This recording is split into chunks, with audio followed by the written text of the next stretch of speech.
Ce webinaire est organisé donc dans le cadre du projet Interreg Destination Terri 2 même, qui a démarré en 2024 et qui va durer 4 ans, donc jusqu'en 2028.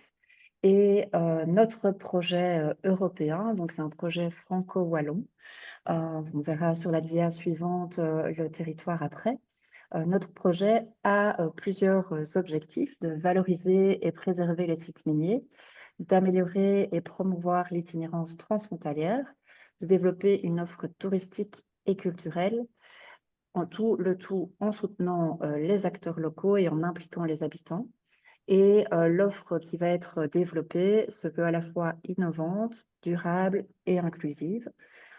Et donc, c'est dans ce cadre-là, voilà, qu'on a notamment ce webinaire pour essayer d'avoir des visites guidées sur les terris plus inclusives. Voilà. Et donc, ici, on voit le territoire du projet. Donc, il va à peu près de Lens sur le territoire français jusqu'à Sambreville sur le territoire wallon. Et on a, pour couvrir ce projet assez riche et multidisciplinaire, des opérateurs variés. Donc, le CPIE et Espace Environnement, ainsi que le CARA, on est des opérateurs qui étaient déjà dans le précédent projet. Et on a des opérateurs culturels et touristiques au niveau français. On a Culture Commune, Mission Bassin Minier, le Office du tourisme Cœur d'Ostrovent et Le Boulon. Aussi des opérateurs touristiques sur le versant wallon, la province de Hainaut, Visite Mons, Centrissime au niveau de la Louvière et la Maison du tourisme du Pays de Charleroi. Et alors, on a, pour que l'offre touristique soit durable, on a aussi des gestionnaires de terris ou en tout cas des structures qui ont l'habitude aussi de gérer ces terris. Donc, avec Eden 62, représenté ici par Antoine, l'Aglo Cœur d'Ostrovent et Charleroi Nature, représenté par Stéphanie. Donc 14 opérateurs partenaires et aussi 5 opérateurs associés: Lens Vivant Tourisme, le département du Nord, IDEA Centropole et la ville de Charleroi. Et le tout cofinancé en plus de l'Europe par la région wallonne avec Tourisme Wallonie et également les Hauts-de-France. Voilà pour le côté un peu administratif, mais au moins vous voyez aussi en fait le territoire concerné par notre projet. Et tout à la fin de la présentation, on vous remettra le lien vers notre site internet si vous voulez plus d'informations sur le projet. Et tout simplement en tapant Destination Terri dans votre moteur de recherche, on est sur tous les réseaux sociaux aussi et on est assez actif si vous voulez suivre nos activités.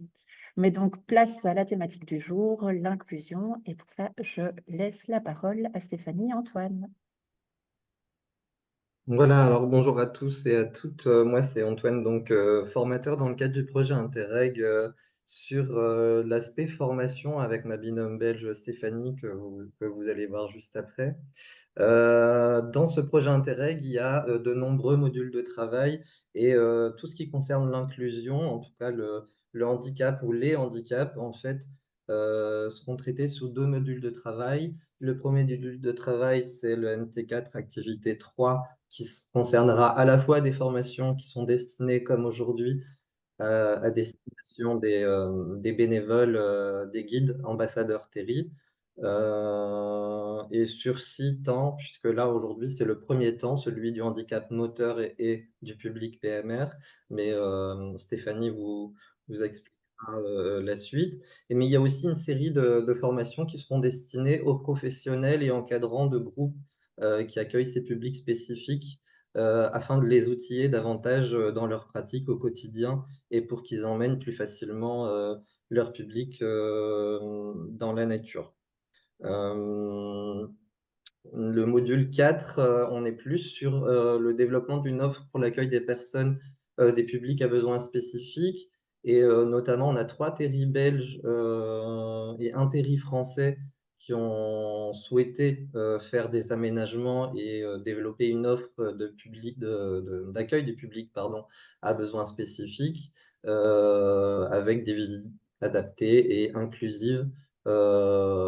Et enfin, des outils de médiation, puisque dans le projet Interreg, il y a une malle pédagogique qui sera prévue afin que tout le monde puisse accueillir des publics en situation de handicap avec les outils d'animation nature qu'on peut retrouver, puisqu'en fait, on va se rendre compte hein, au fil des 3 ans à venir qu'il y a il y a peut-être des outils qui vont enfin, concerner tel handicap ou tel handicap et qui seront assez précieux pour les animateurs, qu'ils soient bénévoles ou professionnels. Voilà pour le gros de ces modules de travail. Je vais laisser la parole à Stéphanie qui va nous parler plus précisément de la formation d'aujourd'hui. Bonjour, bonjour à toutes et bonjour à tous. Voilà, je me permets de vous dire bienvenue ici pour ce premier webinaire. Ce webinaire, c'est le premier des 6 qui seront organisés pendant les 3 années à venir. Il a comme thème l'accueil des personnes en situation de handicap moteur et à mobilité réduite sur les terris. Ce webinaire est organisé afin de permettre aux guides ambassadeurs des terris d'ouvrir leur sortie nature aux personnes en situation de handicap moteur. Nous l'avons ouvert à l'ensemble des personnes qui le désiraient, étant donné que cette thématique peut toucher énormément de personnes. Et donc, c'est pourquoi nous nous sommes dit, on va l'ouvrir à tout le monde, aux animateurs, aux personnes qui sont sensibilisées à toutes les formes de handicap possibles. Nous allons avoir une experte qui va nous parler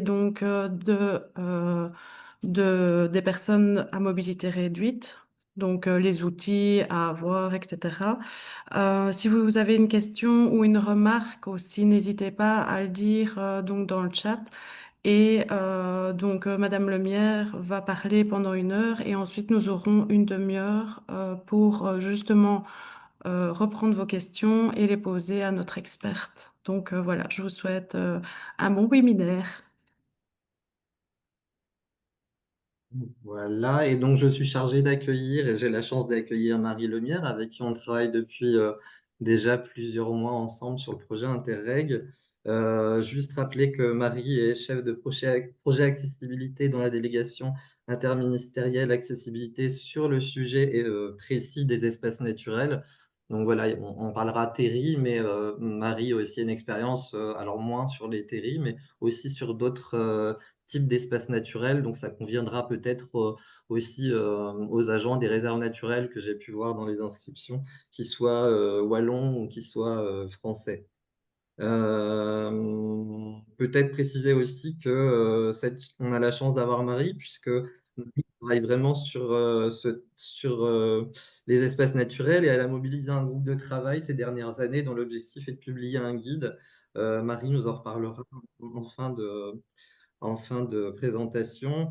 Et voilà, écoute Marie, je te remercie d'être là et je te laisse la main. Super, je ne sais pas si vous m'entendez bien. Oui, Tout à fait. Super. bonjour. Moi, je vais me présenter. Donc, je m'appelle Marie Lemierre. Donc, je suis chef de projet à la délégation ministérielle à l'accessibilité. Donc, pour les Wallons, mais même pour les Français. Donc, la délégation ministérielle à l'accessibilité et pas interministérielle. Parce qu'effectivement, il existe une délégation interministérielle à l'accessibilité, mais ce n'est pas nous. Nous, on est vraiment ministériel et on a un champ d'action spécifique. Donc, notre but, en tout cas, pour vous resituer un petit peu, notre vocation à nous, c'est de promouvoir l'accessibilité de la chaîne du déplacement. Donc la chaîne du déplacement, c'est toute la chaîne qui comprend du cadre bâti, les transports, la voirie, jusqu'à l'espace naturel. On coordonne les politiques publiques et les actions du ministère, de notre ministère, qui est de la transition écologique. Et anciennement, voilà, on va parler de transition écologique parce que le nom bouge beaucoup en ce moment. Donc voilà, on va rester sur ce point-là. Ce que je vous propose, moi, c'est que je vais pouvoir parler. Excusez-moi, il y a mon collègue qui m'interrompt. Il est reparti. Ce que je vous propose, donc moi, je vais couper ma caméra, ça va être plus simple au niveau de la bande passante. Je les remettrai comme vous pour les questions. En tout cas, n'hésitez pas à en poser dans le chat. On pourra en discuter après. Je pense pas que mon intervention dure 1 heure, donc on aura vraiment le temps pour aborder des questions, tout ce que vous souhaitez aborder. Et effectivement, c'est un premier webinaire qui en appelle d'autres. Donc aujourd'hui, on va se concentrer sur le handicap moteur. mais nous aurons l'occasion à l'avenir, ou peut-être que d'autres intervenants interviendront aux côtés d'Antoine, de Stéphanie, pour ce projet Interreg, sur d'autres types de handicap. Donc voilà, donc pour la présentation, donc je vais juste couper ma caméra, mais je reste bien présente auprès de vous. Donc Antoine, voilà.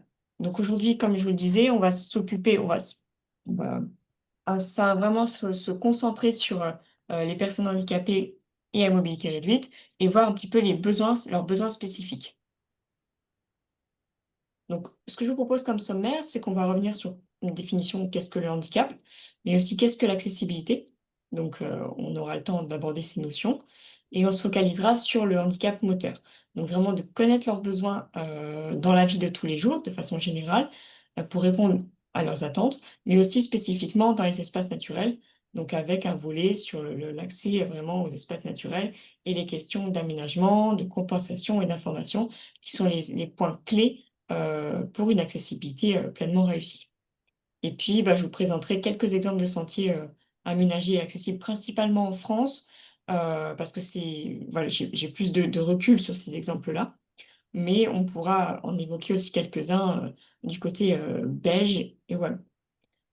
Et puis, on pourra aborder les ressources actuellement en cours d'élaboration ou existantes. Je me permets de préciser que Marie a fait l'effort de mettre les personnes en situation de handicap et PSH. Il y a quelques acronymes comme ça que vous allez retrouver. Espace naturel, Effectivement. ça paraît plus intuitif, mais voilà, je préfère Ouais, vous- et puis n'hésitez pas, si vous comprenez pas, d'interrompre, de le marquer dans le chat, et puis Antoine et Stéphanie d'interrompre la présentation pour préciser, parce que si les personnes ne comprennent pas, ça va être compliqué d'aller jusqu'au bout. C'est ça. Donc, qu'est-ce que le handicap aujourd'hui? Donc, en France, on a une loi qui date de 2005, qui a été voilà, du 11 février 2005 pour l'égalité des droits et des chances, la participation et la citoyenneté des personnes handicapées, et qui pose le principe d'égalité entre toutes les personnes et l'accès à toutes les aménités. Donc, qu'est-ce qu'elle définit, cette définition? Donc, le handicap est défini comme toute limitation d'activité ou restriction de participation à la vie en société subie dans son environnement par une personne en raison d'une altération substantielle, durable ou définitive d'une ou plusieurs fonctions physiques, sensorielles, donc sensorielles, on entend principalement visuelles et auditives, mentales, cognitives ou psychiques, d'un polyhandicap ou d'un trouble de santé invalidant. Donc, on voit bien qu'elle va au-delà des notions de handicap et qu'elle prend en compte l'ensemble des difficultés motrices. Alors, un point important qu'on n'aborde pas forcément souvent, c'est une description peut-être pédagogique du schéma du handicap. Donc, ce schéma-là, il présente une vision systémique du handicap et de l'accessibilité principalement. C'est-à-dire la possibilité pour une personne d'agir, de se déplacer, de communiquer et de participer pleinement à la vie sociale. Donc ce schéma, qui peut paraître complexe de premier abord, je vais vous le décrire et peut-être qu'il vous permettra de comprendre un petit peu ou d'avoir une vision différente de ce qu'on peut entendre par l'accessibilité aujourd'hui. Donc les composantes qui sont en interaction, donc on a l'environnement physique et ou social. Donc il comprend quoi? Les infrastructures, donc le bâtiment, la voirie, les transports, mais aussi les dimensions organisationnelles et relationnelles, donc l'accueil, l'attitude, les règles sociales. On a aussi un volet actions requises. Donc ce sont les tâches, comportements ou activités attendues dans un contexte donné. Par exemple, monter un escalier, remplir un formulaire, participer à une réunion. On a un aspect, une composante usager et utilisateur, donc les personnes concernées par cet environnement et qui doivent réaliser les actions requises. Typiquement, c'est l'humain. Et on a les aptitudes individuelles, donc qui regroupent les ressources propres à chaque personne, les capacités motrices, sensorielles, cognitives, psychologiques, etc. Ce qu'on a vu précédemment et qui peuvent être plus ou moins limitées. Donc la problématique centrale, qu'est-ce qu'on entend par là? Entre les actions requises et les aptitudes individuelles, un écart peut exister. Donc si les aptitudes correspondent exactement aux actions demandées, l'accès, il est naturel. Si un décalage apparaît, par exemple un escalier pour une personne à mobilité réduite, alors l'accès devient difficile, voire impossible. Donc, la solution, c'est l'accessibilité. Donc, l'accessibilité n'est pas une propriété des individus, mais bien une démarche d'adaptation de l'environnement. Elle consiste à modifier l'environnement physique et ou social, des aménagements, du matériel, qui soit organisationnel, technologique, mais aussi un volet de sensibilisation et l'attitude du public extérieur. Donc l'objectif, c'est de réaliser l'adéquation entre cet environnement, donc qu'un environnement exige, les actions requises, et ce que les personnes peuvent réellement faire, donc leurs aptitudes. Donc qu'est-ce qu'on peut tirer de cet enseignement, donc, de ce schéma? C'est que l'accessibilité, il ne se limite pas à compenser un handicap individuel, mais elle repose sur une logique inclusive. C'est l'environnement qui doit s'adapter aux individus et non l'inverse. Donc c'est ça en fait qu'il faut retenir de ce schéma. Antoine, tu peux passer. Ouais, excuse-moi. J'y arrive. Donc les grandes familles de handicap que nous on peut aborder, donc ici il y en a 6. Selon les nomenclatures, il peut y en avoir 4, il peut y en avoir plusieurs. Nous, pour ce webinaire, on va en retenir 6.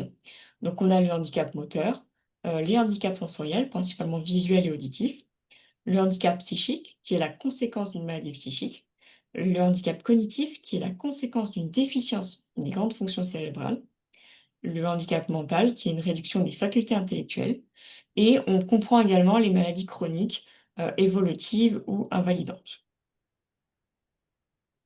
Donc, en quelques chiffres. Donc, en France, en 2002, dernière donnée qu'on peut avoir, 14,5% des personnes de 15 ans ou plus, donc ce qui fait à peu près 28%, et qui vivent à domicile, déclarent avoir au moins une limitation fonctionnelle sévère.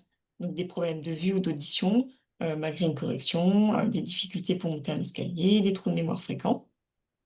Il y a 5,4 millions, pardon, qui déclarent être fortement restreintes dans des activités essentielles du quotidien, se coucher, se lever, s'habiller, faire ses courses. Et 9% des 15 ans ou plus, qui fait à peu près 4,6%, déclarent avoir plus globalement une restriction importante pour des raisons de santé depuis plus de 6 mois dans les activités qu'elles font au quotidien.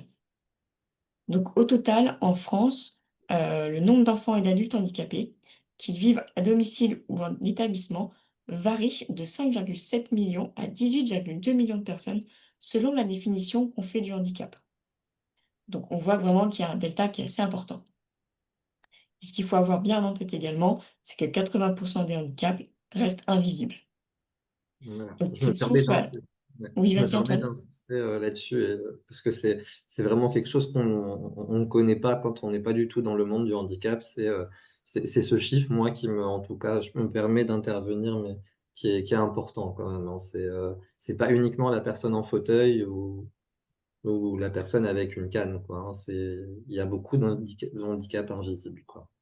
Exactement. Également, on parle aussi beaucoup de personnes à mobilité réduite. Donc les personnes à mobilité réduite, c'est une grande classe en quelque sorte, avec plusieurs sous-compartiments, dont les personnes handicapées. Donc là, ce schéma, voilà, le résume bien. Il y a environ 18% de personnes en situation de handicap et 35% à mobilité réduite. Donc en 2040, en tout cas en France, on estime qu'un tiers de la population aura plus de 60 ans et qu'un sixième aura plus de 75 ans. Les personnes de plus de 60 ans et de plus de 75 ans, en fonction de leur capacité motrice, intellectuelle, sensorielle, on estime qu'elles peuvent être considérées comme personnes à mobilité réduite. Mais c'est une généralité, voilà, il y a beaucoup de personnes qui ne le sont pas encore à ces âges-là. Mais pour un ordre d'idée, voilà un petit peu vers quoi on tend démographiquement. Donc ça, c'est vraiment typiquement en France. Donc Antoine, tu peux switcher. Donc en Belgique, donc j'ai pas forcément une bonne visualisation de ce qui se fait réellement en Belgique. Donc on va voir petit à petit dans cette slide. Donc aujourd'hui, il existe un article, le 22 ter de la Constitution belge, qui garantit la pleine inclusion des personnes handicapées dans la société. Donc grâce notamment, principalement à des aménagements raisonnables. Des aménagements raisonnables, c'est des mesures vraiment pour réduire les obstacles.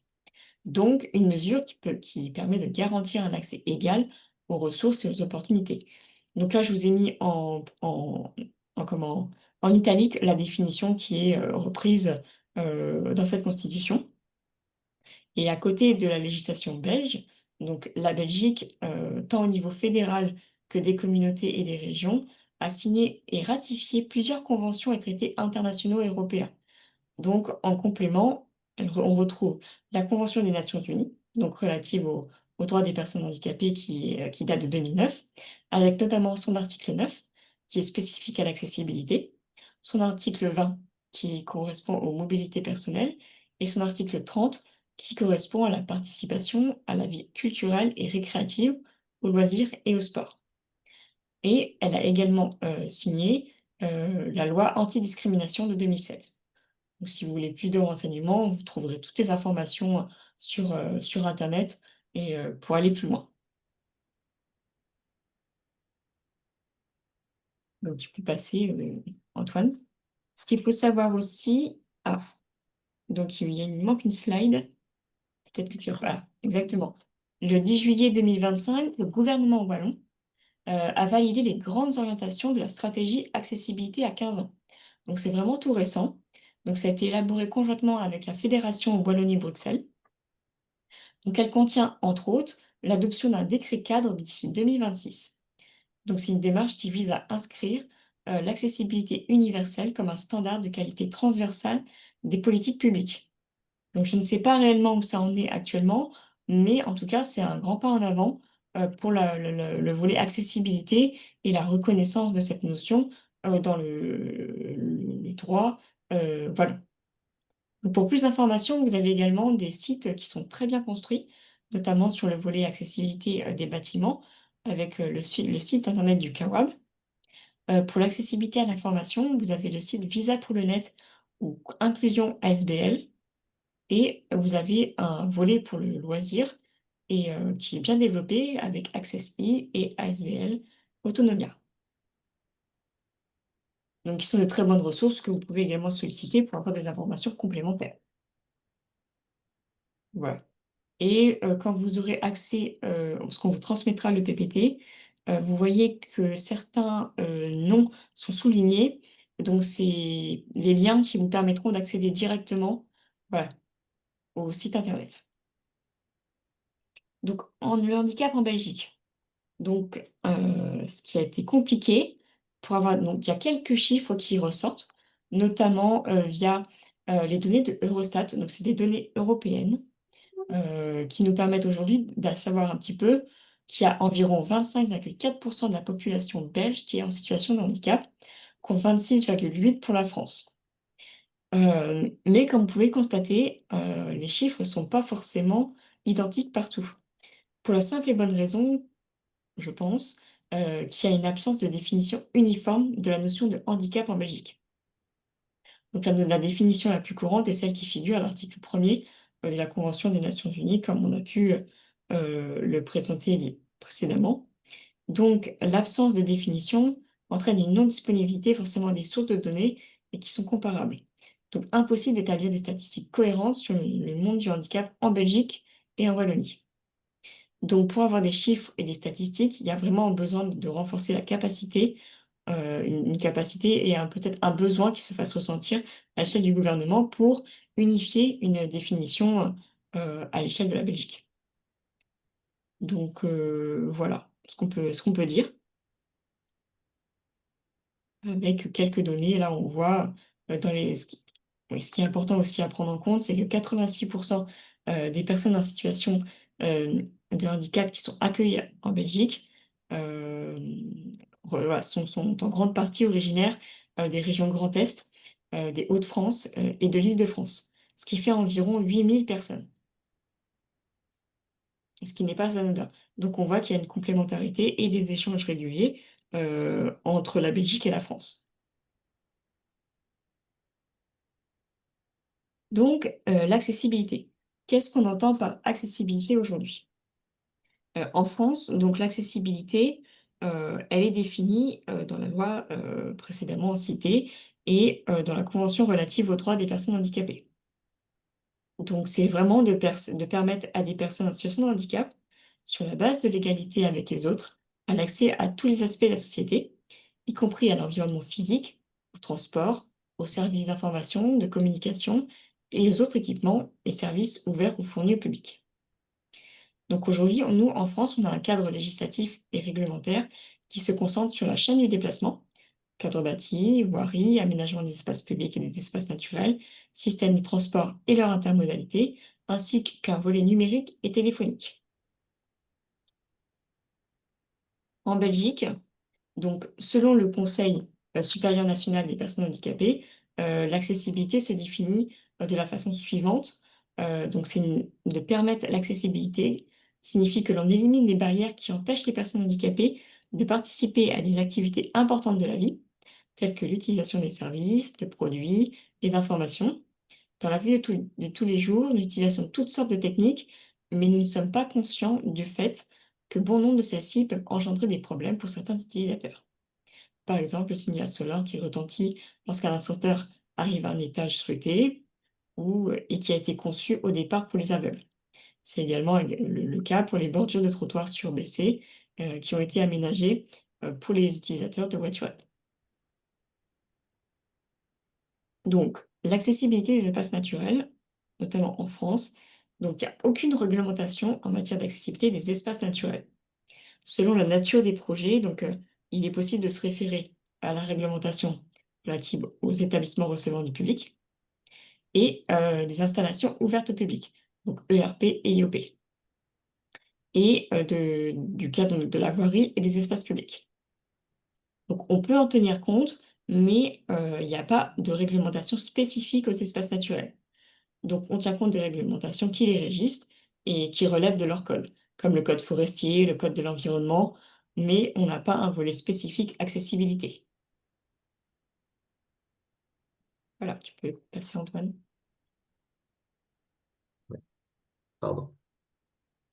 Donc quand on parle d'accessibilité, on parle de plus en plus maintenant de qualité et de confort d'usage pour tous. Parce que si l'accessibilité est un impératif pour permettre à des millions de personnes, donc les personnes en situation de handicap, d'accéder à un espace naturel, elle constitue surtout un confort et une qualité d'accueil pour tous les autres usagers. Et c'est pas uniquement le cas que dans les espaces naturels. Parce qu'au-delà des enjeux réglementaires, ce sont bien des notions d'égalité d'accès, de qualité d'usage et de confort pour tous qui sont mobilisées pour ces projets d'aménagement en ciblant vraiment les besoins réels liés à l'usage.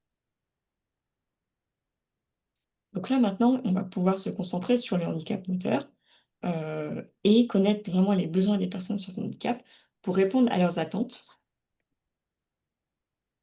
Donc, on a vu précédemment, l'accessibilité répond à adapter l'environnement. Ce n'est pas à la nature de s'adapter à nous, mais bien aux porteurs de projets et aux concepteurs de créer les aménagements favorables à l'accueil des publics ayant des besoins spécifiques, tout en veillant à limiter les impacts et les écosystèmes. Désolée, j'étais dérangée par un de mes collègues. Donc, il est réellement important, pour les porteurs de projets, mais aussi pour les personnes qui accueilleront ou qui accompagneront les porteurs de projets dans la conception des aménagements, de connaître les besoins des personnes en situation de handicap, mais aussi les enjeux d'interaction entre les milieux et les espèces, est donc indispensable pour répondre à leurs attentes et adapter les aménagements sobres et intégrés en conséquence. Donc il faut qu'il y ait des connaisseurs de l'environnement, qui auraient vraiment des écologues, des paysagistes, mais aussi des personnes qui soient compétentes en matière de connaître les besoins et les attentes des personnes en situation de handicap. Donc en fonction des familles de handicap, il faut connaître du coup les principales difficultés en milieu naturel et les principaux besoins. Donc aujourd'hui, qu'est-ce que le handicap moteur? Donc le handicap moteur, il recouvre vraiment l'ensemble des troubles pouvant entraîner une atteinte totale ou partielle à la motricité. Donc généralement, ce sont des troubles visibles, mais leur expression et leurs conséquences sont vraiment très variables. Ainsi, on trouve principalement et notamment les utilisateurs en fauteuil roulant, mais comme on a pu le voir et comme l'a dit très bien Antoine, ça représente qu'environ 2 de la population. Parce que 80 des handicaps se déclarent comme invisibles et non détectables, si, la personne concernée ne l'évoque pas. Donc on peut avoir des personnes qui se déplacent avec l'aide d'une ou 2 cannes, des utilisateurs d'ambassadeurs de déambulateurs, pardon, et tout simplement des personnes qui ont des difficultés à bouger les jambes et ou les pieds, les malmarchants et bien d'autres situations qu'on ne cite pas ici. Donc les principales difficultés, dans la vie courante que l'on peut retrouver, que retrouvent les personnes en situation de handicap moteur. Antoine, tu peux tourner. Donc pour les usagers en fauteuil roulant et on peut aller au-delà, que du fauteuil roulant, des personnes qui sont malmarchantes ou qui utilisent des cannes. Donc c'est se déplacer donc sur des sols meubles, glissants ou irréguliers. Ça, c'est vraiment, une difficulté que rencontrent toutes les personnes qui ont des difficultés pour se mouvoir. Franchir des obstacles, dénivelés, en montée comme en descente, des pentes, des marches, circuler sur des cheminements étroits, atteindre certaines hauteurs ou saisir des objets haut placés, se pencher pour saisir un objet ou appréhender un service et accéder à certains services comme les sanitaires publics. Pour les personnes à mobilité réduite, on retrouve effectivement celles qu'on a citées pour les usagers en fauteuil roulant et utilisateurs de d'autres aides à la mobilité, comme se déplacer sur des sols meubles, glissants, réfléchissants ou irréguliers, se déplacer sur des longues distances, rester en situation debout sans appui ou subir des attentes longues, se pencher en avant pour saisir un objet ou appréhender un service, et monter ou descendre en escalier. Voilà, typiquement des exemples de réelles difficultés que rencontrent, au quotidien les personnes en situation de handicap, mais aussi à mobilité réduite. Donc quels sont leurs principaux besoins? Donc leurs principaux besoins, c'est de participer à tous les aspects de la vie quotidienne et permettre l'expression des capacités. C'est aussi de pouvoir se déplacer, donc sur la voirie, mais aussi d'utiliser les transports en commun et d'accéder aux bâtiments avec la plus grande autonomie possible. Donc là, c'est vraiment la fameuse chaîne du déplacement. Participer à toutes les activités de la cité, travailler, voter, participer à des manifestations sportives, culturelles, éducatives, des loisirs et bien d'autres. Et enfin, c'est de bénéficier d'une offre de logement adapté, notamment via et grâce à des largeurs de portes adaptées, des cheminements intérieurs, des sanitaires et des salles de bain et de douche adaptées. Donc vraiment, ça comprend une adaptation et un accès à tous les aspects, tous les maillons de la chaîne de déplacement euh, au quotidien. Alors, dans les espaces naturels, bon, ça regroupe un peu les mêmes, mais il y a vraiment des informations et des données spécifiques qu'il est important à prendre en compte. Notamment, ce qui pose difficulté aujourd'hui, c'est l'absence d'informations fiables relatives à l'accessibilité du site en amont de la visite. Une personne, pour se déplacer, elle a besoin de connaître l'accessibilité du site dans lequel elle va aller.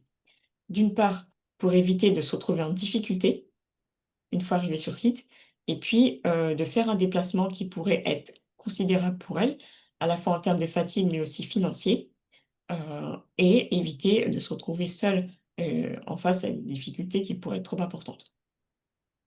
Donc les déplacements sur le site, notamment les obstacles, la topographie du sentier qui peut être une problématique, la portance du sol et la nature du sol. Et enfin, la station debout prolongée qui peut être un réel problème et la cohabitation avec les autres usagers et leurs usages. Parce qu'aujourd'hui, on voit que la nature est de plus en plus plébiscitée et que de nombreux usagers, viennent profiter des bienfaits de la nature, soit en vélo, soit à pied. Ça peut être des coureurs, ça peut être des personnes qui viennent, avec des animaux, des nouvelles aides à la mobilité telles que des quads, ou pour des promenades à cheval. Donc quels sont leurs besoins? Donc elles ont besoin d'un accès au lieu par ses propres moyens et ou en transport en commun accessible. Ça, c'est un point qui est très couramment, revenu au cours des discussions qu'on a pu avoir dans les travaux portés par la DMA. C'est on veut avoir accès au lieu par nos propres moyens et ou en transport en commun. Avoir un sentier aménagé ou une offre de service, accessibles et la connaissance à leur mode d'accès. L'utilisation et l'installation de mobilier de repos régulé, c'est par exemple des bancs tous les 100 mètres, tous les 200 mètres, et la possibilité d'aide à l'orientation et d'accompagnement. Et enfin, l'accès aux informations relatives à l'accessibilité du site en amont de la visite. Donc là, ça peut être via les sites internet, les applications, les offices de tourisme, là où on peut trouver vraiment de l'information. Donc, il y a aussi cette notion, au-delà de l'accessibilité, de savoir-être. Comment accueillir une personne ayant une ou des déficiences motrices? Donc, ce qu'il faut comprendre, c'est que la personne déficiente motrice, c'est une personne à part entière avant tout. Il n'est pas nécessaire, dans la plupart des cas, de passer par un tiers pour s'adresser à elle. Je pense que beaucoup de personnes ont dû vous dire, ou elles ont déjà été confrontées. Bah, moi, j'étais avec une personne qui était, entre guillemets, «valide». Moi, j'étais en fauteuil. Bah, la personne, elle s'est adressée à la personne qui était, entre guillemets, «valide» et pas à moi, alors que la question me concernait. Donc il est vraiment important de se mettre au niveau de la personne et s'adresser à elle. Donc pour ça, on peut s'asseoir lorsque cela est possible, ou s'accroupissant auprès d'elle, et de rester naturel dans le langage et le ton qui est employé. Le savoir-faire dans les espaces naturels et autres espaces, c'est vraiment donc le fauteuil, ce qu'il faut comprendre, c'est une extension de la personne et qu'elle ne fait qu'un avec elle. Donc il ne faut pas la bousculer ou bousculer le fauteuil, ni le manipuler sans son consentement. Finalement, c'est des notions de bon sens. Donc la personne en fauteuil est une personne autonome. Donc si elle a besoin d'aide, elle saura vous le demander. Être poussée, ouvrir la porte, franchir une rampe, elle saura vous dire: «Oui, j'ai besoin de votre aide». Donc ce qu'il faut, c'est être vigilant et à l'écoute. Il faut éviter les mouvements brusques et être trop rapide lorsque l'on pousse le fauteuil roulant. Enfin, dans les déplacements, il faut marcher au rythme du déplacement du fauteuil et à côté du fauteuil. La signalétique, elle doit être adaptée et elle permet à l'UFR, donc l'usager en fauteuil roulant, et à la personne à mobilité réduite d'emprunter les bons axes et les bons cheminements qui l'éviteront d'être dans une impasse. Enfin, il faut également des places de stationnement réservées qui doivent être bien délimitées et destinées aux personnes bénéficiant d'une carte mobilité inclusion stationnement.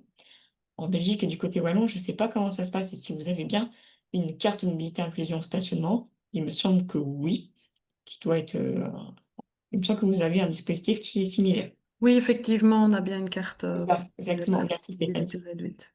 Et pour les chiens guides et d'assistance qui suivent leur maître, il y a bien d'avoir un récipient d'eau à disposition pour leur permettre de s'abreuvoir assez facilement, puisque ça reste quand même avant tout des animaux. Donc, accéder aux espaces naturels. Donc, on a le volet aménagement qu'on a pu vraiment détailler là précédemment. On a aussi le volet compensation et le volet information. Donc, l'importance d'une chaîne continue de déplacement adaptée. Donc, comment on parvient aujourd'hui à vraiment avoir une continuité dans cette chaîne de déplacement? Donc, pour ça, il faut vraiment se poser les bonnes questions en amont. Donc, le déplacement et sa préparation. Donc, il faut en un, disposer d'informations indispensables avant le départ. Donc typiquement, je suis dans mon canapé, j'ai besoin, pour aller dans un espace naturel, d'avoir des informations et il faut que je puisse me préparer. Il faut que je puisse me déplacer jusqu'à l'espace naturel, donc soit avec un véhicule personnel, soit avec des transports en commun ou des véhicules de type transport à la demande pour les personnes à mobilité réduite. Une fois sur place, il me faut une place de stationnement ou plusieurs, ou un espace, l'utilisation des transports en commun, il faut que j'ai un arrêt qui soit accessible. Sur place, il faut des services disponibles, il me faut un accès au sentier facilité et sécurisé, et il faut que la déambulation ou le déplacement, le cheminement sur ce sentier, il soit bien sécurisé. Il y a un point également important, c'est la communication. Vous voyez bien qu'ici, la communication est un enjeu essentiel. Dès en amont, pour pouvoir venir sur le site, j'ai besoin d'informations. Pour ma sécurité, mais aussi pour me préparer. Il faut donc également recenser, centraliser et diffuser l'offre accessible. Parce qu'une offre qui n'est pas rendue accessible, ce sont des services qui ne sont pas utilisés. Aujourd'hui, il faut rendre visible l'accessibilité parce qu'on voit bien, dans les territoires, il existe des initiatives, que ce soit en France ou en Belgique, mais le problème, le maillon qui manque, c'est ce volet informationnel. Donc aujourd'hui, il faut vraiment inciter les porteurs de projets, les associations, tous les gestionnaires de sites, de faire connaître, leur accessibilité, de faire connaître les services qu'ils proposent et finalement de trouver un endroit où recenser cette accessibilité. Peut tourner, Antoine. Donc aujourd'hui, on a de l'aménagement, on a de la compensation, on a de la formation. Donc dans certaines circonstances, on voit bien que l'aménagement des espaces naturels n'est pas possible, voire souhaitable. Parce qu'il y a des enjeux de préservation de l'environnement, parce qu'il y a des enjeux écologiques qui sont nécessaires et où eh ben, il n'est pas possible de concilier des activités récréatives et des objectifs pardon, de préservation des milieux. Donc, pour cela, on peut aujourd'hui, petit à petit, au fil du temps, se développent des solutions qu'on peut appeler compensatoires. Donc, qu'est-ce que c'est? C'est du matériel qui est adapté ou du aide humaine. Donc, typiquement, du matériel adapté, ça peut être un fauteuil tout-terrain électrique, ça peut être une troisième roue qu'on ajoute à un fauteuil électrique, ou ça peut être une aide humaine, ça peut être quelqu'un qui nous aide euh, avec l'utilisation d'une joëlette. Donc là, on voit bien qu'on a les deux, une aide technique avec la présence d'aide humaine, mais d'aide humaine type des guides. Donc, l'accessibilité par compensation, on entend davantage parler, dans le domaine sportif, pour avoir un égal accès à la pratique sportive. Mais on voit bien que petit à petit, les gestionnaires d'espaces naturels essayent eux aussi de se doter, d'équipements spécifiques pour permettre à des touristes, par exemple, à ceux qui viennent découvrir l'environnement sans l'objectif, d'une pratique sportive, mais d'accéder tout simplement pour leur loisir, à des mêmes loisirs récréatifs, peut-être une petite randonnée, d'une balade, avec leur famille dans un espace naturel. Donc là, on a quelques exemples. On voit la compensation technique, donc qui prend la forme d'acquisition, principalement de matériel. Donc là, sur la photo à droite, on voit un fauteuil tout-terrain électrique, donc qui a été, prise, dans le parc national, des Pyrénées, donc en France. Donc aujourd'hui, il existe des troisièmes roues installées sur les fauteuils roulants, des fauteuils roulants tout-terrain, des adjonctions à propulsion, par moteur électrique. Donc ça, c'est vraiment des petits moteurs qu'on ajoute sur le devant de son fauteuil roulant et qu'on peut, les personnes, qui sont autonomes justement pour le guider, on puisse l'utiliser de façon autonome et on a tous les, dispositifs, nécessitant une allumette telle qu'une joëlette, un tir à l'eau, un hippocampe, notamment dans les écosystèmes, naturels, la mer, les océans, le maritime. Et on a la compensation humaine qui se traduit par de l'aide humaine, notamment, les personnes bénévoles, les associations, les accompagnateurs, les guides, les aidants et là, c'est vraiment ça comprend une typologie de personnes assez variée et je pense qu'aujourd'hui vous êtes concernés, directement. Et puis, on a des infrastructures plutôt hybrides qui sont pas forcément encore trop développées, en France, plutôt dans les pays, nordiques, avec des infrastructures facilitatrices, d'accès, aux milieux naturels et créatifs et qui favorisent, les rapports sociaux. Donc là, il y a vraiment des structures danoises sur internet, vous en trouverez assez facilement, et le rapport Euromit de 2024 qui en donne une bonne perspective que vous pouvez éventuellement, consulter, facilement sur internet. Donc voilà un petit peu pour donner, ce qui est fait, aujourd'hui. Donc je reviens sur ce volet communication et information, où la fourniture d'informations spécifiques, est importante parce qu'elle permet vraiment d'anticiper les besoins et les obstacles éventuels ou s'il y en a pas, ou leur absence. Parce qu'on a vraiment aujourd'hui, je pense que, même sans être concerné par un handicap, on a tous pris l'habitude, de consulter sur internet, les services qui sont disponibles à tel ou tel espace. On a peut-être aujourd'hui des applications, pour aller randonner, dans les milieux naturels qui nous permettent d'avoir une information sur les services qui sont disponibles, s'il y a des toilettes à disposition. Ces informations-là, elles sont vraiment indispensables pour les personnes en situation de handicap et c'est ces informations, plus vous leur donnez d'informations, plus elles pourront être autonomes et plus elles prendront les bonnes décisions en fonction de leurs capacités de dire c'est oui ou non, effectivement, comme c'est marqué, une prise de décision de manière éclairée sur leur capacité ou non à se déplacer sur site. Donc vraiment, la communication, c'était vraiment un élément essentiel, voire peut-être le plus important. pour connaître l'existence de l'offre disponible et de définir leur niveau d'autonomie. Et puis, il est également important, le numérique, c'est aussi un levier efficace pour transmettre les informations d'accessibilité. Heu, voilà, en France, on a des labels et des certifications qui existent avec, le label Tourisme Handicap. Je pense que côté Belgique et wallon, vous avez déjà dû en entendre parler. On a le dispositif Handiplage également. Plus sur le volet sportif, on a l'application Handispot et on a plutôt du côté de la Savoie et de la Haute-Savoie, des promenades confort. Donc ça, c'est vraiment une liste qui est non exhaustive. Donc en côté, on a également des sports de nature, qui sont de plus en plus plébiscités. Donc si tu peux voilà. Donc dans pratiquement tous les domaines. Donc pratiquement tous les domaines aujourd'hui sont accessibles, avec des projets aussi qui sont émergents, avec des structures associatives, des départements. J'ai cru voir qu'il y avait le département, du Pas-de-Calais qui était présent et qui est moteur, sur ce volet-là, avec différentes activités, hors de la Fédération française handisport, avec, de l'aviron, du char à voile, de la course d'orientation, de l'équitation. Vraiment aujourd'hui, on peut réussir, à accéder à toutes les activités en les s'adaptant. Le but, c'est vraiment de promouvoir une activité de proximité, d'avoir dans son département, dans sa ville, aujourd'hui, des services et des activités qui sont accessibles, mais aussi promouvoir une activité, une pratique de découverte et d'initiation à l'activité physique et sportive et de développer du matériel adapté et de rendre accessibles les sites sportifs naturels. Parce qu'on constate aujourd'hui que, la demande, elle est vraiment croissante, d'accéder et de faire du sport ou en tout cas de se promener, de faire du sport dans des sites sportifs naturels et pas forcément dans ces infrastructures ou, de type, des ERP, des établissements recevant du public pour des activités comme du handball ou d'autres activités qu'on retrouve couramment. Côté Belgique, donc je me suis renseignée et aussi grâce à l'aide de Stéphanie, donc il semblerait qu'il existe une ligue handisport francophone, donc pour toutes les personnes qui ont une déficience motrice, intellectuelle et sensorielle.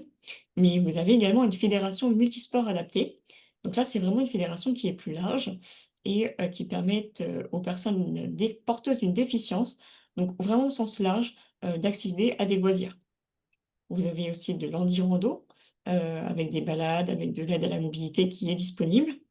L'ADEPS qui présente un calendrier de marche avec des points verts qui permettent de distinguer si, les sorties sont accessibles ou non.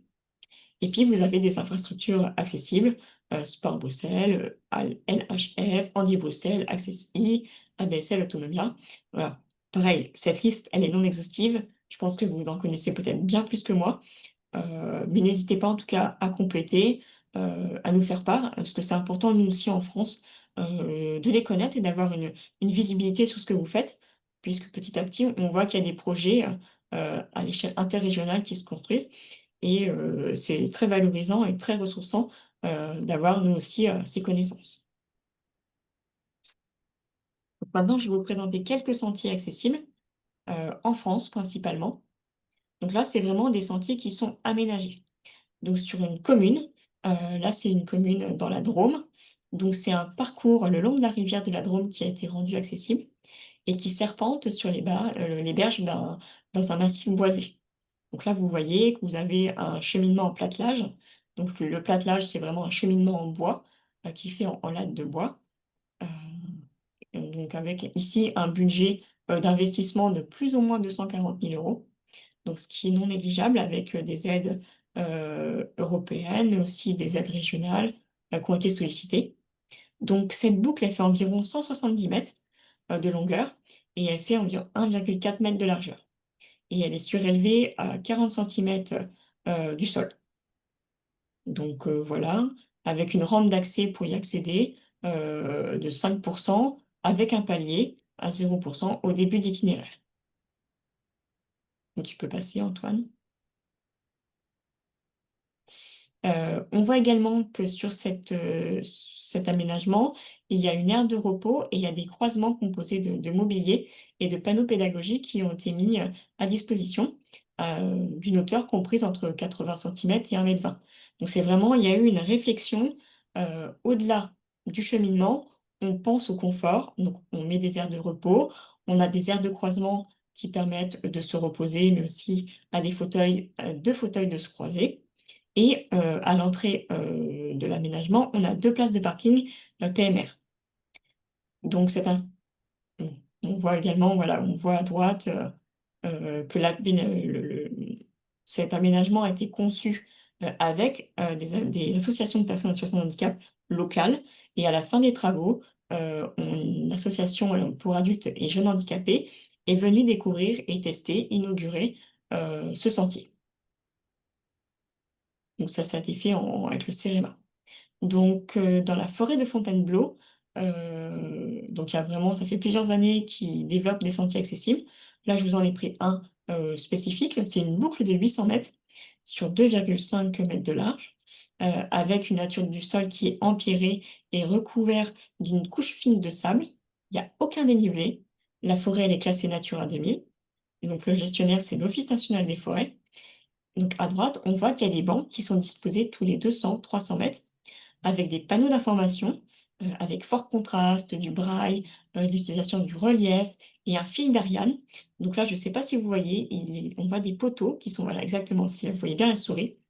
Et c'est le fil d'Ariane, avec un fil en une corde qui a été, clouée, sur chaque poteau et qui permet aux personnes, déficientes, visuelles principalement, mais pas uniquement, vous verrez, je pense j'ai dû mettre une photo, après, avec, un groupe, lorsque j'ai accompagné un groupe. Il y a aussi des personnes déficientes intellectuelles et cognitives qui utilisent cette ficelle pour les rassurer dans un espace forcément qu'ils n'ont pas forcément l'habitude d'appréhender. Pour certains, c'était vraiment la première fois qu'ils venaient en forêt. C'était des personnes qui pouvaient avoir 30, 40, 50 ans, même des personnes qui avaient, on peut dire du troisième âge. C'est la première fois qu'elles venaient dans un espace naturel parce qu'au cours de leur vie, eh ben, on n'a pas eu l'occasion de les emmener dans des espaces qui étaient plutôt accessibles, pour elles.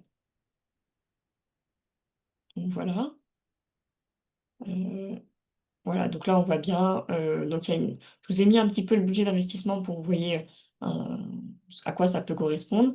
Ce qui est important également à prendre en compte, c'est le budget de fonctionnement. Parce que certes, c'est bien d'investir dans la création et dans l'aménagement d'un sentier, mais ce sentier, il faut l'entretenir. S'il n'est pas entretenu, ça peut vraiment poser problème. En tout cas pour l'entretien et les dangers sont vraiment très importants. Donc lorsque vous accompagnez un gestionnaire, il faut vraiment qu'ils comprennent, qu'il y a un budget d'investissement et un budget de fonctionnement. Donc ce budget de fonctionnement, il est important pour les gros travaux, mais à titre d'exemple, le sentier de la forêt de la Faisanderie, il s'appelle, ce sont, des associations, locales, notamment les associations les Amis de la forêt, qui se sont entourées d'IME locaux pardon et du coup, ce sont des chantiers qu'ils effectuent ensemble, donc des jeunes en situation de handicap avec l'association qui viennent plusieurs fois par an et ben, entretenir le sentier. Donc pour eux, c'est très valorisant parce que ça leur fait une activité, ressourçante.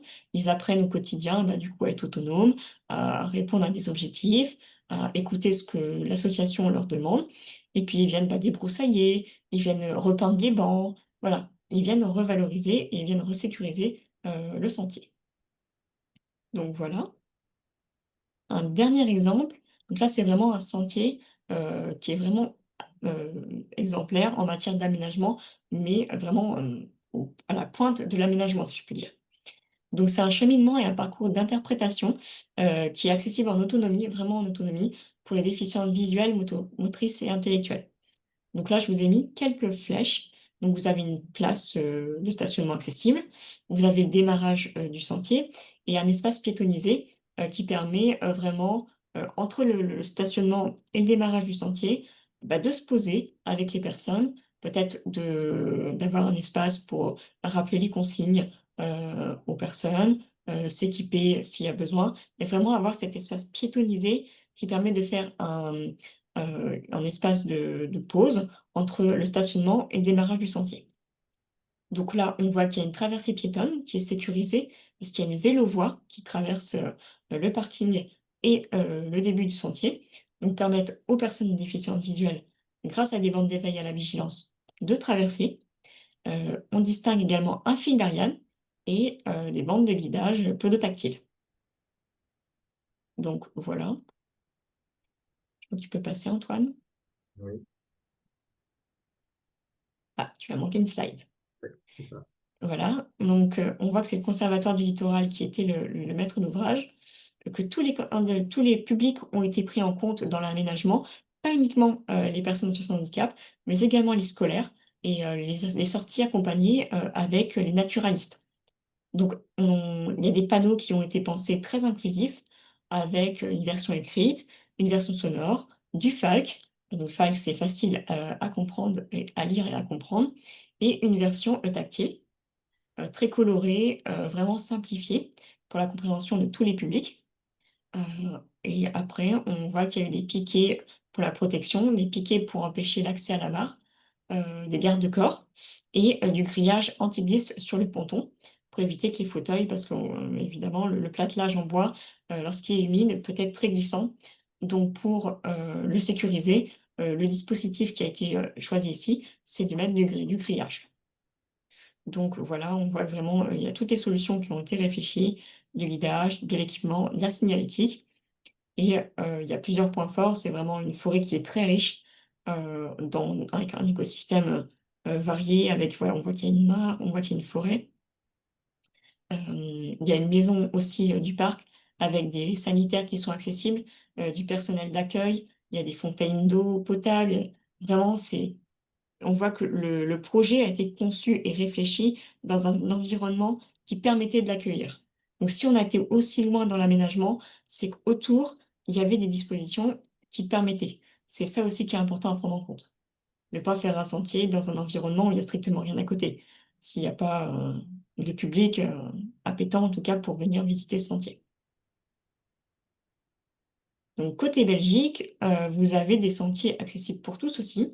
J'ai surtout ressenti, le projet Nature accessible, qui vise vraiment à aménager, des sentiers en pleine nature pour tous les publics. Donc là, j'ai recensé plusieurs parcs, qui présentaient, des, sentiers ou des aménagements permettant d'accueillir des publics, en situation de handicap. Donc vous avez également une brochure qui est rédigée en FALC, dans lequel vous retrouvez toutes les informations pour découvrir les sentiers aménagés. Donc vous avez 12 parcs naturels en Wallonie, ce qui fait quand même, 33 du territoire wallon qui peut être rendu accessible. Donc ce qui est pas rien. Donc voilà. Donc en matière de ressources, ce qui peut exister aujourd'hui, donc à l'échelle de la délégation ministérielle d'accessibilité, il y a un guide de mise en accessibilité des espaces naturels qui est en cours de rédaction et plutôt en cours de maquettage actuellement, qui sera bientôt disponible, disponible avant la fin de l'année. Je pourrais le faire, je pourrais le transmettre à Stéphanie et Antoine qui pourront le retransmettre à tous les participants.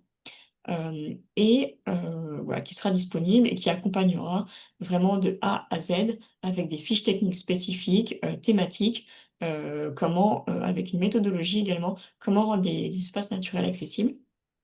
Et il y a également un référentiel de description d'un cheminement accessible en espace naturel.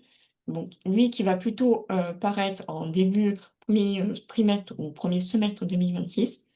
Et là, ça va être un peu comme il est fait sur le cadre bâti et la voirie, où il y a des modèles de données ou de description qui nous permettent de décrire avec des critères précis l'accessibilité. Et ben, on va le décliner pour les espaces naturels. Donc là, pareil, c'est vraiment des groupes de travail qui sont assez importants, avec des cas, environ 40 à 50 personnes autour de la table, des gestionnaires, des associations, des porteurs de projets, des bureaux d'études. On a tous vraiment co-construit ces guides et ce référentiel ensemble, et voilà, qu'une belle parution qui devrait paraître avant fin 2025 pour le guide et début 2026 pour le référentiel, et qui sera tout à fait utilisable à l'échelle de la Wallonie. Vous avez également un site internet, donc de la DMA, qui va être actualisé avec une page spécifique sur l'accessibilité des espaces naturels.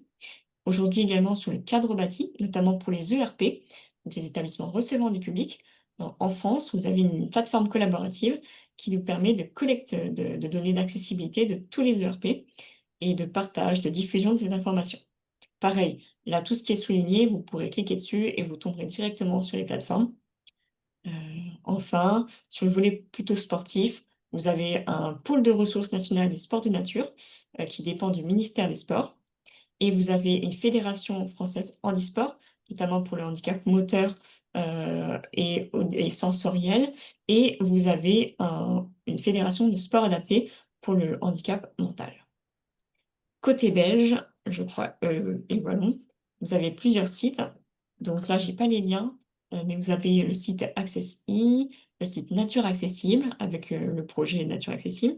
Vous avez comme on a cité précédemment, le site de la Ligue handisport francophone, le site Natagora, Nature plus pour tous, l'application, Bruxelles Garden, le site Altéo, balade accessible organisée et le site Handicap International, projet, We Move Together.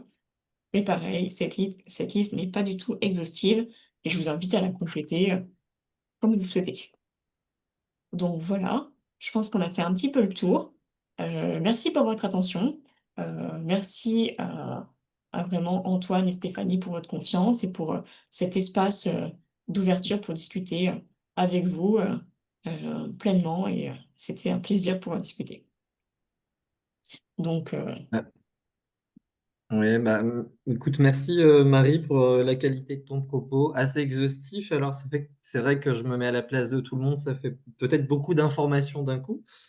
En tout cas, avant la question-échange, je tenais à te remercier et si vous avez des questions qui seront pas, on n'aura pas la possibilité d'y répondre aujourd'hui, sachez que si vous avez l'adresse mail de Stéphanie ou la mienne, on sera en capacité de vous répondre plus tard. Et sachez aussi que le webinaire est de nouveau sera disponible en replay, comme le disait Roxane en début de visio. Donc, s'il y a des choses que vous voulez revoir, parce qu'il y a des choses qui peuvent intéresser soit des gestionnaires d'espaces naturels, type les réserves naturelles que j'ai vues en France ou en Belgique au niveau des parcs nationaux, ou alors pour les guides ambassadeurs Terry, s'il y a des choses notamment sur bah voilà, s'accroupir ou s'asseoir ou la petite chaise, le petit trépied de camping. Voilà, c'est des petites choses comme ça qui sont intéressantes aussi pour tout le monde. Mais on voulait quand même vous présenter sous l'œil d'une experte ce que c'est que le handicap. Enfin, alors les handicaps en début de propos et les handicaps physiques et ce qu'on peut faire à destination des publics PMR.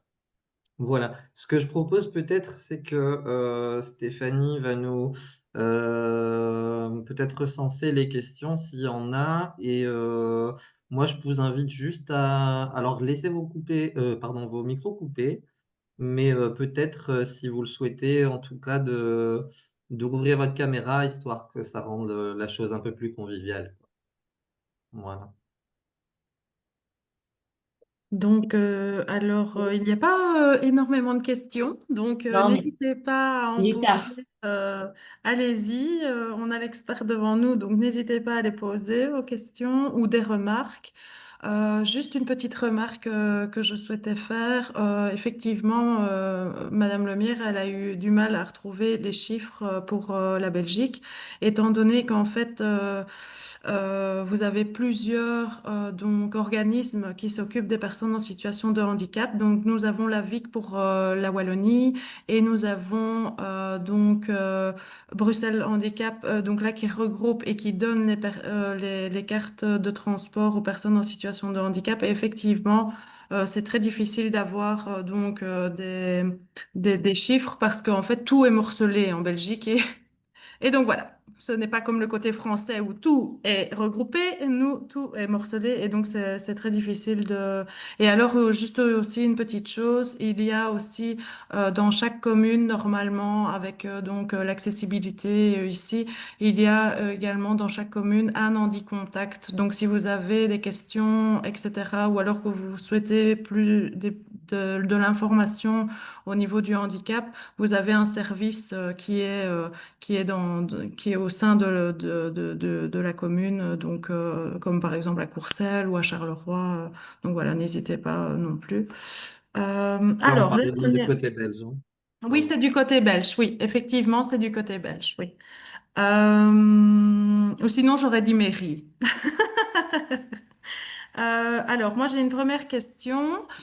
Donc, Marie, dans le guide, donc une question d'Eden 62, Christian. Donc, dans le guide, y aura-t-il des estimatifs de coûts d'aménagement, des exemples de compensation hybride et technique? Alors, il y aura des exemples, effectivement, il y aura des exemples. Dans le guide technique, ça va vraiment être de la méthodologie. Donc, il va être illustré, il va y avoir des exemples. On va surtout aussi vous renvoyer vers des institutions, des organismes. On va surtout se concentrer sur ce guide, c'est vraiment de la méthodologie et on va conserver la page du site du ministère. En fait, c'est de créer un espace où on va avoir justement des fiches techniques, des fiches thématiques par sentier, comprenant vraiment le projet en lui-même, mais aussi avec les coûts. Parce que c'est un point important effectivement qui est assez courant, en tout cas qu'on me demande souvent, quel est le coût d'aménagement d'un sentier.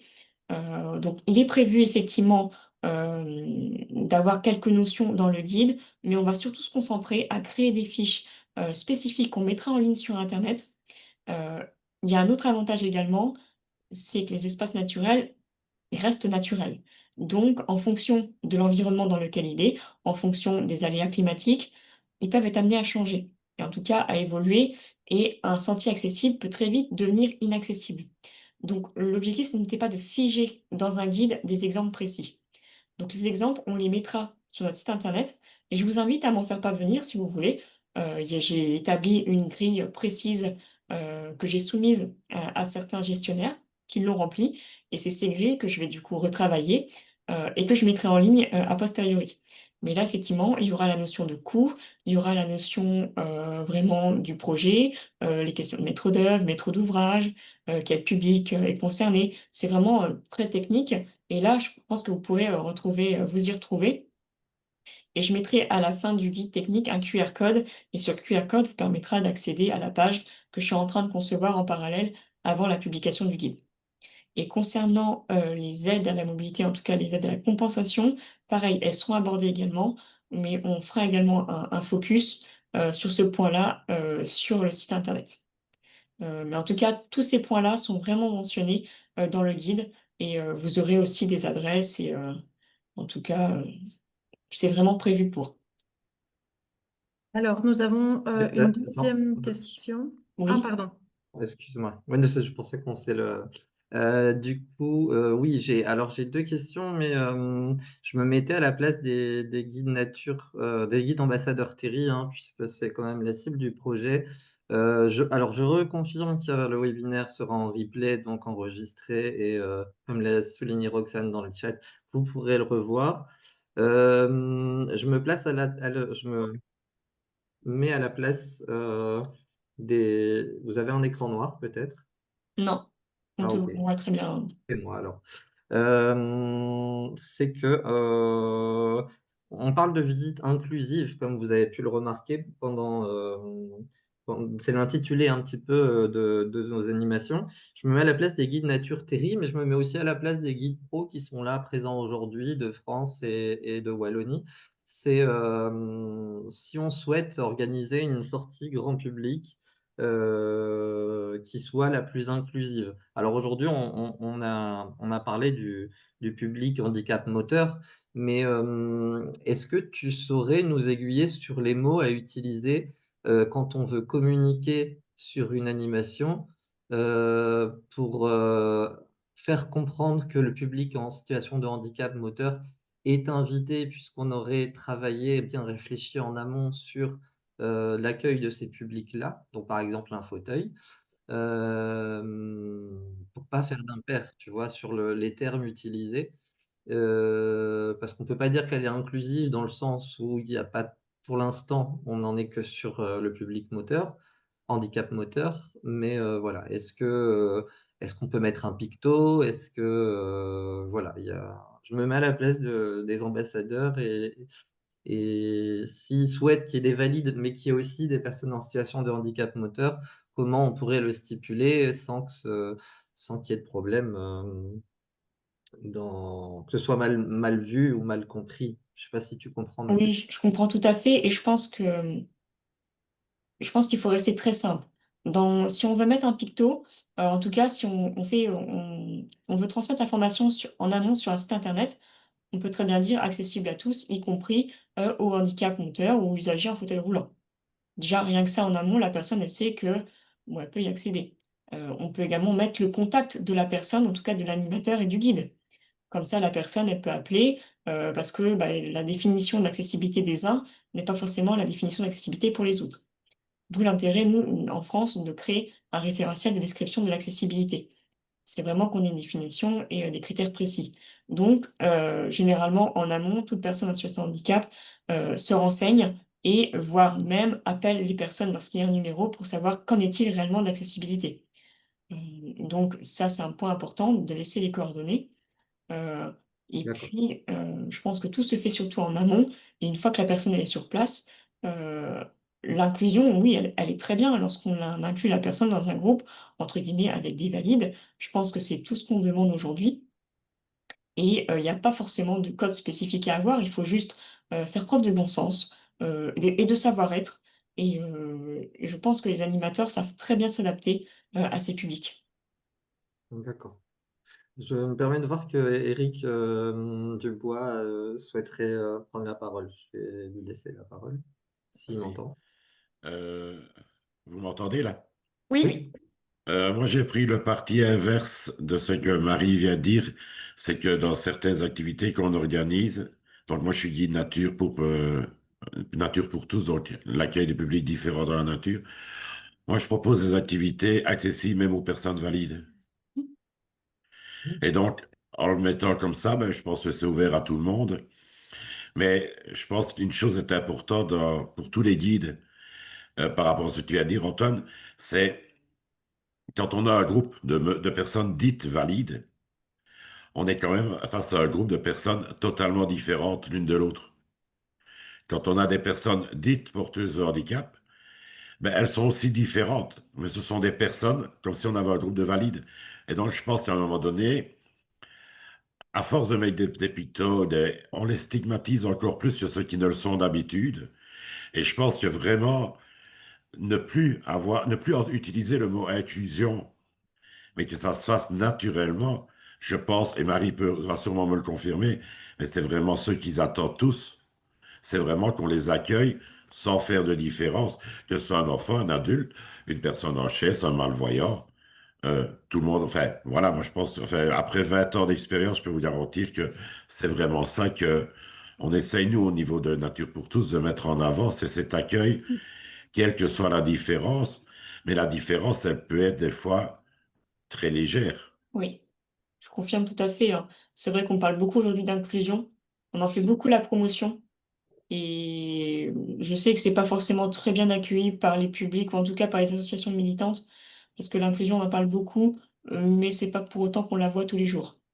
Donc c'est bien beau de parler, mais si on parfois c'est plus simple, mais pas en se focalisant uniquement sur un public spécifique, mais en voyant très large, comme le disait monsieur Dubois, hein, c'est vraiment, bah, c'est accessible pour tous, y compris pour les valides. Donc effectivement, c'est une très bonne philosophie et de l'adopter comme ça permet d'avoir un autre prisme et une autre philosophie d'accueil du public, qui est beaucoup plus inclusive finalement que d'avoir un focus sur peut-être là ou les déficiences qu'on pourrait voir ou ne pas voir justement. oui. Mais je pensais plus à par exemple, si on est là dans le cadre des terris, Mmh. forcément, tu peux avoir, enfin, je pense, je te parle aussi, hein, Éric, c'est, si, tu sais pas emmener la personne sur le terri et que ton animation, elle est aussi prévue sur, la pente des terris, voilà, tu sais pas dire, «Elle sera ouverte à tous» entre guillemets, que ce soit valide sans utiliser de termes. Voilà, c'est plus dans ce sens-là. C'est alors vraiment peut-être les animations, on est sûr que le site se prête vraiment à l'ensemble des handicaps. Là, oui, je te rejoins, mais c'est pas toujours évident. Tu vois ce que je veux Ouais. dire? Si la personne ne sait pas aller dans la nature, c'est aller à la personne. Ou elle ne prendra pas le risque d'y aller. Non, non, mais à ce moment-là, c'est au guide de s'adapter, de mettre en place les outils nécessaires pour que la personne, qu'elle soit en chaise, ou avec toute autre problématique, on puisse lui amener les éléments qu'il y a dans la nature, lui amener à un endroit où il ne sera pas en danger. Oui, Tu vois? Donc l'idée, c'est, nous on a déjà fait des activités, enfin, moi j'en ai fait avec des enfants hospitalisés où ils ne pouvaient pas aller dehors. Eh bien, on a pris la nature et on l'a amené dans l'hôpital pour leur montrer ce qu'il y avait dehors.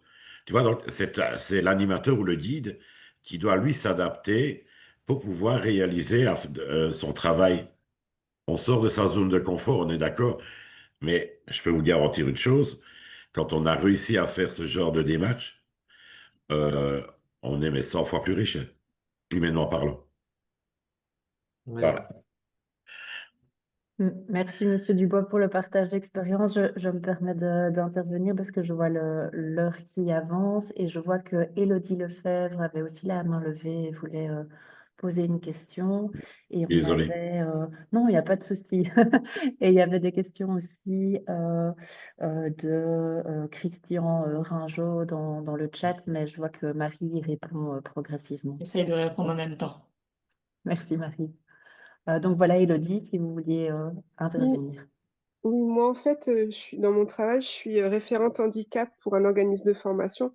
Et un petit truc qu'on fait en fait et qu'on doit faire parce que pour que justement nos formations soient inclusives, c'est que quand on fait le questionnaire d'inscription, et je pense que quand on s'inscrit à une visite, si on le fait par un questionnaire, nous on a rajouté en fait, c'est est-ce que vous avez des besoins spécifiques pour pouvoir participer à la formation. Et en fait, ça, c'est important, je pense, de poser la question. Et aussi, on demande aussi si la personne a besoin qu'on l'appelle justement pour en discuter, enfin, préalablement. Donc, je pense que ça peut être une petite chose qu'on peut ajouter aussi quand on fait l'inscription à la visite. Et ça permet justement de valider avec la personne si c'est possible ou pas, si c'est accessible vraiment à elle. Voilà, c'est juste un petit partage de ça et je trouve que ça, c'est pas mal.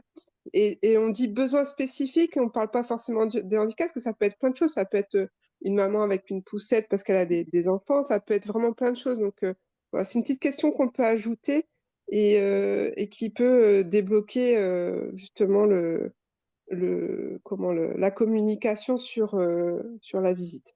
Voilà.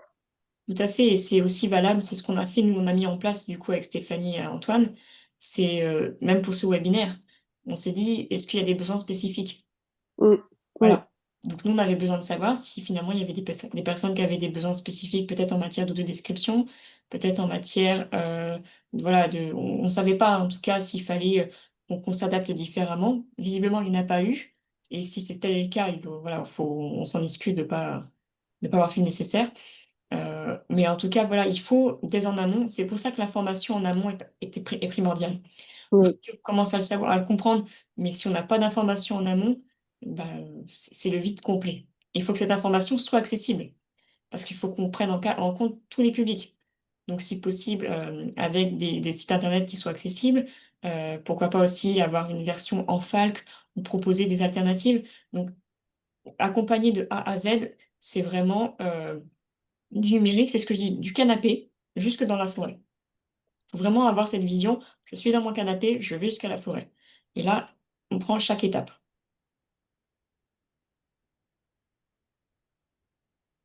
Oui, je rejoins un peu, je trouve que enfin, ce que vous venez de dire, en fait, j'ai pas retenu les prénoms et notamment Marie, mais oui, en effet, je sais pas si ça te convient, Eric, hein, mais c'est vrai que lors de l'inscription au webinaire, vous avez peut-être vu, est-ce que vous avez un besoin nécessaire en termes d'accessibilité, voilà. Et bon, je pense que ou alors le formuler comme, je sais plus si c'est Elodie ou qui en parlait, mais voilà, on parlait de public besoin spécifique. Je pense que c'est c'est peut-être moins stigmatisant encore, quoi.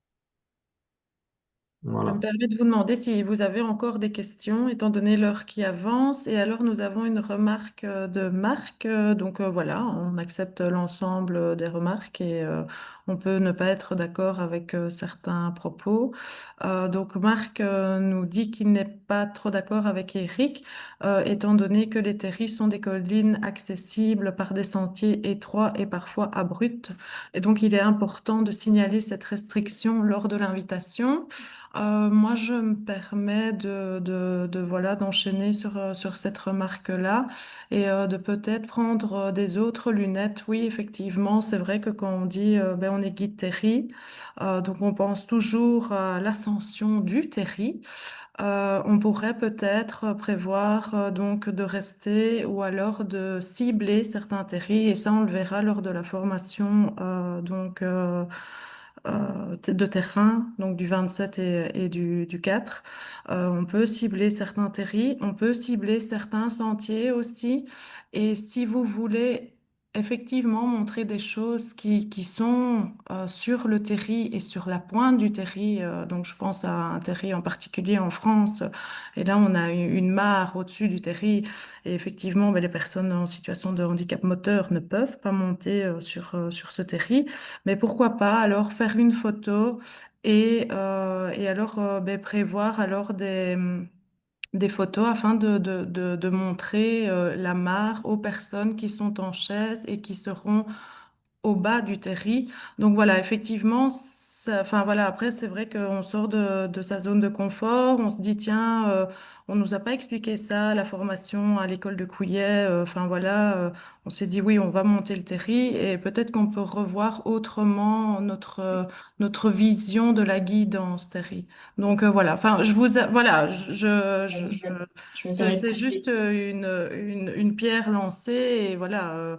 Voilà. Et je me permets de compléter, effectivement, en France, on a le même problème avec les montagnes ou Mm. avec les espaces marins et espaces maritimes plutôt. Et je sais qu'il y a un parc, le parc national de Port-Cros, pour ses fonds marins, qui a développé des lunettes virtuelles. Donc, qui permet justement pour accéder aux fonds marins, les personnes sous handicap, là, c'est pas possible, les infrastructures ne le permettent pas. Et bah, du coup, elles ont développé des programmes avec des lunettes vraiment futuristes qu'on voit aujourd'hui à la télé et voilà, qui se développent beaucoup. Donc, des lunettes qui permettent justement de s'immerger dans l'environnement avec aussi un espace, un petit musée, qui nous permet de voir et avec des outils numériques d'accéder finalement à ce qu'on ne peut pas accéder physiquement. Donc voilà, il y a des solutions qui existent. Elles ne sont pas palliatives parce qu'on ne pourra pas pallier à ce manque-là.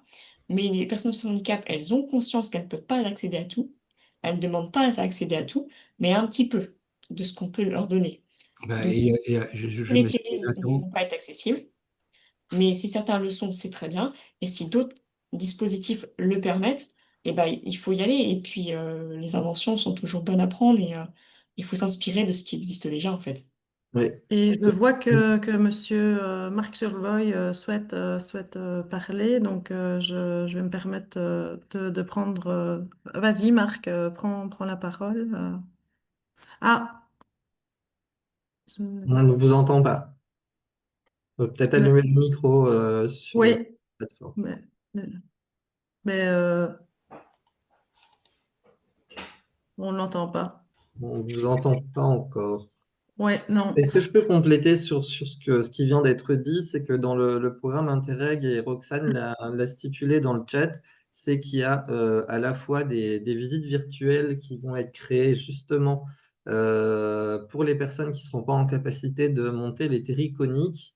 Et donc avec des photos aériennes prises par drone et comment dire, des vues à 360 degrés pouvoir montrer aussi à ces personnes qui pourront pas monter sur des terris aussi abrupts de pouvoir le faire, plus des podcasts, plus des audioguides. Donc voilà, c'est un autre pan encore du projet, mais qui se rapproche de l'inclusion dans notre projet Interreg. Peut-être que Marc sait reprendre la main. Mais Je ne le vois plus. Je lui ai envoyé un petit mot en Peut-être disant qu'il qu'il essaye fallait de se qu'il connecter. enclenche, enfin qu'il active son micro et Il est là. je... Sinon, je pense que Anissé Doué voulait aussi intervenir, peut-être Oui. comme dernière question. Et après, en fait, on a J'essaye me... un petit mot de la fin par Antoine. Non, non, mais on a cité l'histoire du drone. Ça devrait être très interactif et très intéressant pour une personne handicapée de pouvoir se mêler aussi aux personnes qui visitent le site. Et lui, bon, il aura une place particulière de pouvoir visualiser en aérien le site, quoi. Le drone est très, très intéressant, oui.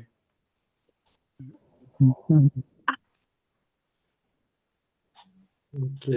Bon, Vas-y, vas-y, Marc, je pense que Fantastique.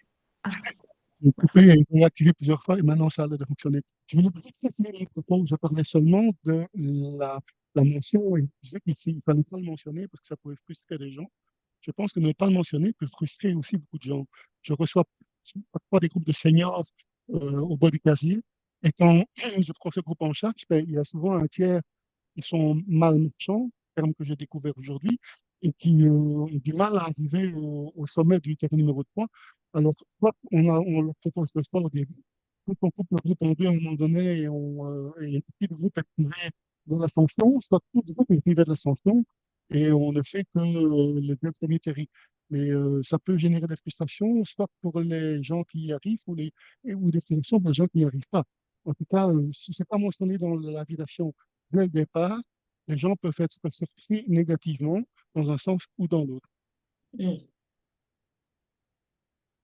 effectivement, ça dépend en fait dans quelle optique tu vas aller et je pense que des personnes frustrées, il y en aura tout le temps. Donc soit parce qu'on les appellera des personnes en situation de handicap ou alors soit parce que on ne le fera pas.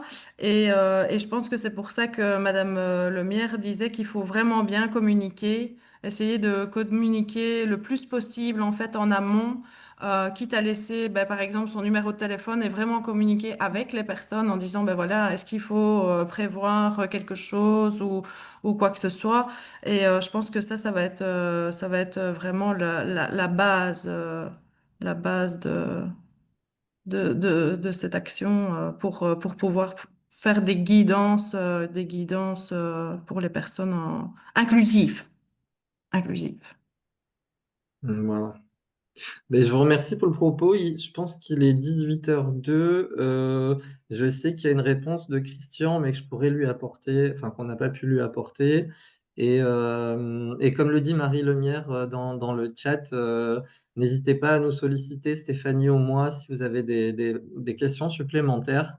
Nous, on va vous mettre à la fois le PowerPoint on vous enverra le PowerPoint, comme ça vous aurez vraiment le détail. Et il y aura, comme le disait Roxane, au début du webinaire, un temps pour revisionner en replay sur le site destinationterry.eu. Je tiens juste à remercier énormément Marie Lemire pour le travail et puis sa présentation aujourd'hui. Vous dire aussi que pour les guides bénévoles Terry, il y a 2 journées terrain qui sont associées à cette journée handicap moteur qui auront lieu le 27 septembre à Fouquier-les-Lances côté français et le 4 octobre au Bois du Casier Charleroi.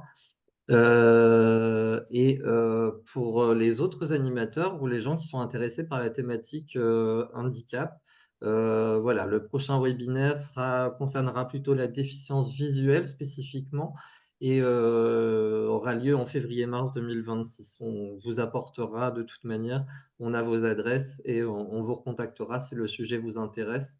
Je pense dans l'Assemblée qu'il y a des gens notamment qui sont très intéressés par ce sujet. Et je veux juste émettre Oui. une remarque. Faire des visites guidées inclusives, donc en fait, rien ne sera parfait. Et je pense qu'on va évoluer aussi avec les personnes en situation de handicap. Et en fait, c'est un cheminement. Ce n'est pas un but et se dire, ah ben voilà, on est arrivé, c'est bon. En fait, ça va être un cheminement. Et donc voilà. C'est une aventure, j'ai souvent lu. Voilà. C'est Et un l'aventure, elle cheminement s'inspire de plusieurs. ensemble et voilà. Voilà.